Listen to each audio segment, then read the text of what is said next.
So this week I'm going to be talking about why you should major or why you should study sociology at university level. If sociology was a mandatory subject, just like English, maths, history, whatever, there'll be less idiots in the world. So a few years ago I done a video just talking about like sociology and my degree, and like it was like a vlog style video, and it done quite well, and I was like, oh, okay. I'm kind of looking at my channel and how I can like reinvent my channel, because I started off with doing beauty and then I just done random things, and yeah, like I don't know where I'm going with it, so I'm just gonna throw some content out there and see what sticks. So I'm doing things I enjoy and see whatever sticks, because this year is a year of growth. I'm trying to hit 1k subscribers this year, so I gotta get that working. Anyway, sociology. So I studied a degree in sociology with drama. So I had 3 modules in sociology and 1 module in drama. That's how my degree was kind of split up in. So if you don't know what sociology is, I'm first of all going to give you the definition of sociology from Google, and then I'll kind of like talk to you a little bit more about it, because I think it's always good to have a definition of something before we get, you know, into it. So according to the internet, sociology is the study of human behavior. It refers to social behavior, so society, patterns of society, relationships, social interactions, culture, and everything surrounding everyday life. Sociology is the study of society, the study of humans, the study of why we do what we do, like the little things in life, the things that happen every day in life. So I thought what I'll do as I'll kind of go through my modules at uni and what I kind of learned from it, and I'll speak a little bit more about like life after uni with a degree in sociology in a different video. So just to show you why it's such a good subject to study and my experience with studying the subject. So I went to Manchester Metropolitan University. My campus is now closed, but I know that the Manchester campus also has a really good sociology department. So Manchester has my heart. Yes, as I said, it was a degree in sociology with drama. And yeah, I didn't study sociology during A-levels, during college, BTEC, whatever. I was more of like an artsy person, and then I decided that I wanted to do sociology because a friend of mine always would talk about it, because she was doing it for A-levels. She would always talk about it, and like when we'll be like on the phone and she'll be studying or something, she'll always be like using me to revise kind of thing. And like the more she kind of used me as revision and I got to learn about all these different things, I just got super interested in it.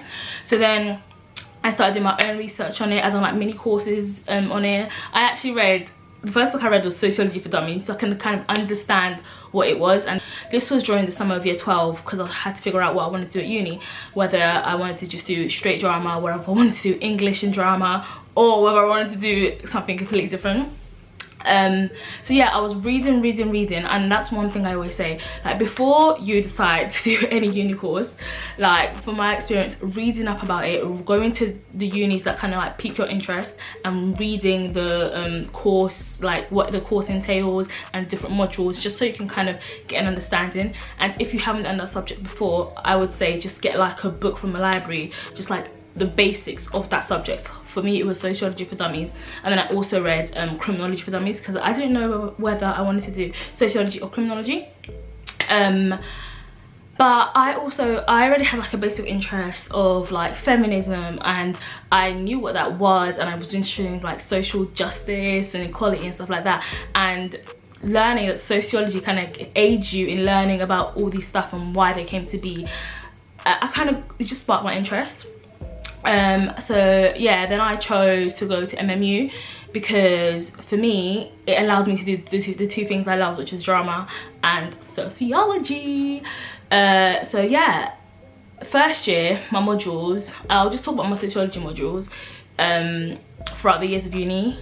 So in first year, I had 2 modules of sociology, 2 of drama, and then in second year and third year I decided to major in sociology. So then I had 3 in sociology, 1 in drama. I feel like I've explained this so many times, but my modules in sociology. First year I had a module called sociological inquiry. Different unis call it different things, but this is kind of like the basic sociology module that kind of levels the playing field for everyone, because sociology is a course that you can get onto the course without having done it at A level. So it's quite like people come in at different levels. So like it could be called like intro to sociology or different stuff like that, but it's like the basis. And in first year we kind of learned like the big thinkers, like the main thinkers, Durkheim, Weber and Marx and kind of their schools of thought. And that was, I'm pretty sure, the first half of first year, that's what we kind of focused on, just to give us the basis of sociology. So we learned about that. You do like loads of things that you do in A levels, but just at like a higher level and like at a more intense space. So I done the family structure and how families work and how society sees family, and how we've kind of, how there's different types of family and stuff like that, and how that affects society. I think we done a little bit on like class and religion, I'm not too sure, but I think I done that. But yeah, one of the modules at the basis of sociology.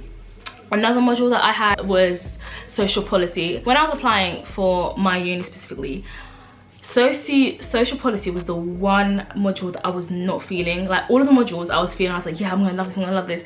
And I looked at social policy and I was like, first of all, we have an exam, and I'm not an exam person. Like, I don't test well.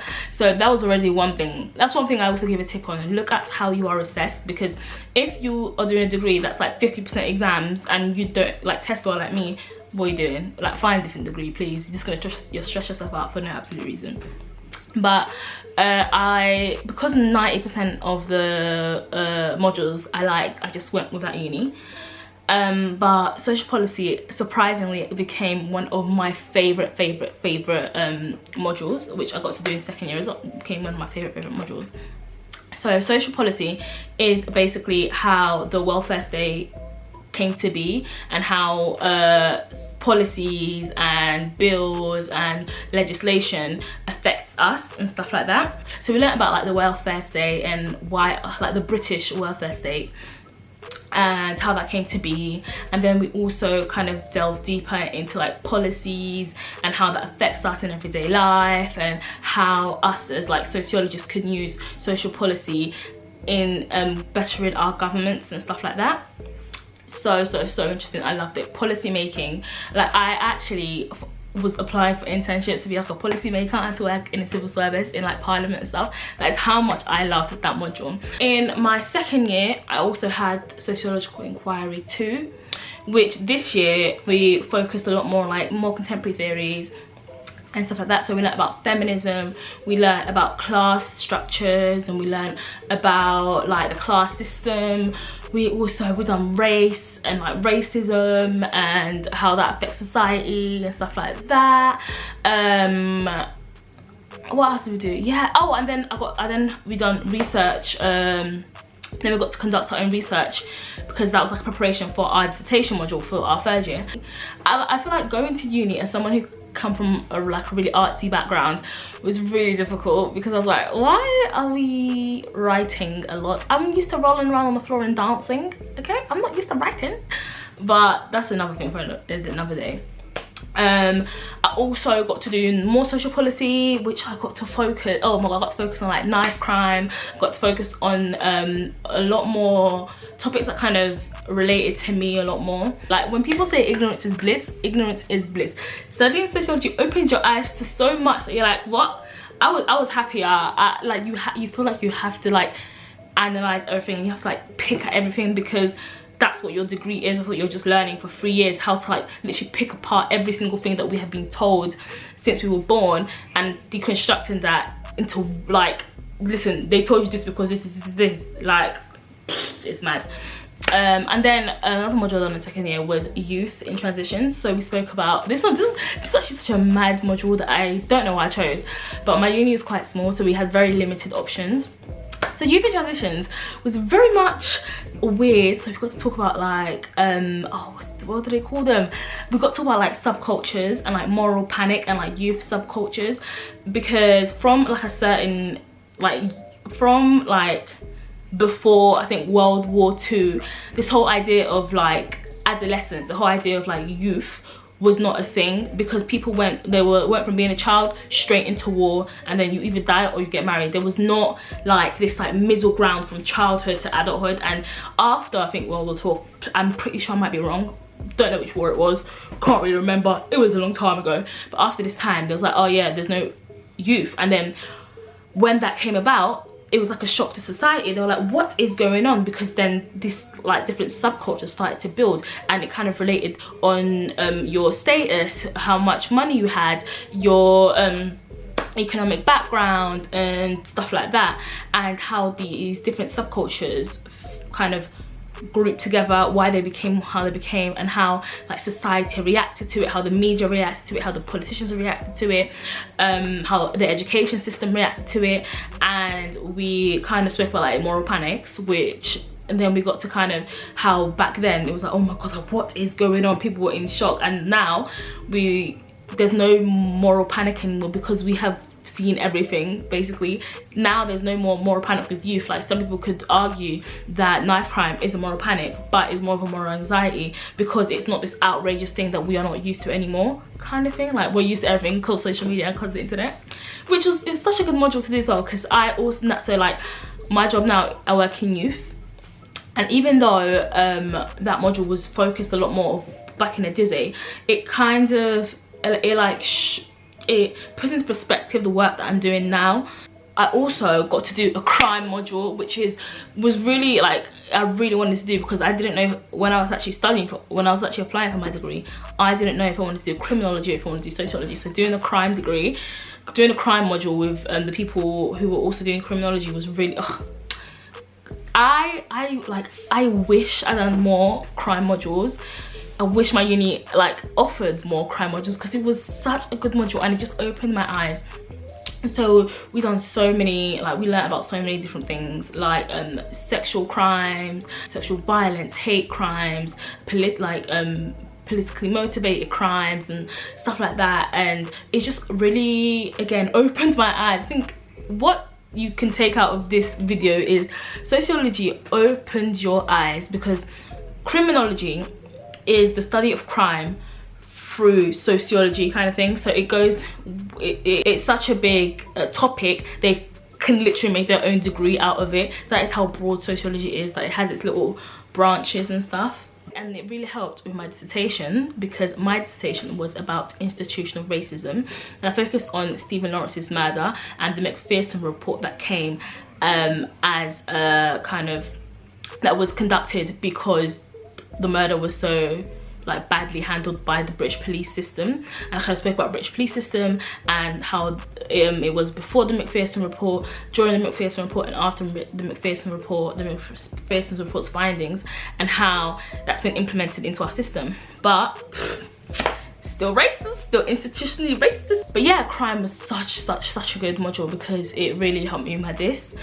And it's just like, you know, people that like, oh my god, yeah, I love watching true crime and what murder and like unsolved mysteries. Yeah, study criminology, you will enjoy that. You will enjoy it so much. In crime as well, we learn about double deviant women and why women are seen as like worse than men when they commit a crime, and how they've kind of gone against society's view of them, and also the law. So they've doubly deviated from society, which is so sick. Okay, it's not sick, but it's so sick to learn about stuff like that. Like, because you'd never think, because you look at it, because you see like when women commit like violent crimes, it's so much more outrageous. The media has a frenzy with it in comparison to when men are committing these crimes, you know. And I'm not saying it should be any different, I'm not saying, but it's just enhanced. It's interessant, it's just really interesting.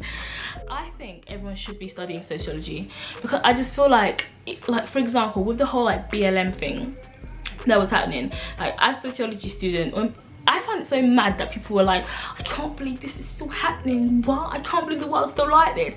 If sociology was a mandatory subject, just like English, maths, history, whatever, there'll be less idiots in the world, there'll be less obtuse people, there'll be less deliberately obtuse people even, because people are, they lack a lot of like, so I feel like it makes you become a lot more aware, it makes you get out of your like echo chamber, get out of your world, and like broadening your knowledge, broadening your understanding of other people and other people's lives as well, which is what we need. Like some people are too stuck in these little boxes that we need to expand, like.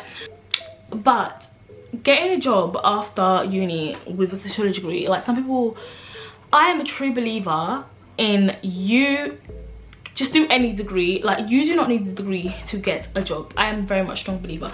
Going to uni for me was less about getting my degree and more about the experiences that I got at university, and the experience that I got at university. The only degree the only like profession that you need to have a degree in is like the medical profession, was like medicine, nursing, pharmacy, that, and law, in my opinion. There's probably still like there's probably like other niches and stuff like that, but I am a strong believer that with any degree you can get a job, because in the UK, I can only speak for the UK, there's so many like graduate schemes, there's so many jobs that you can do, like entry-level roles, and they have like graduate roles and stuff like that, that you just have to show them what university taught you, not always like your degree, which I know some people may say, oh yeah, but it's useless.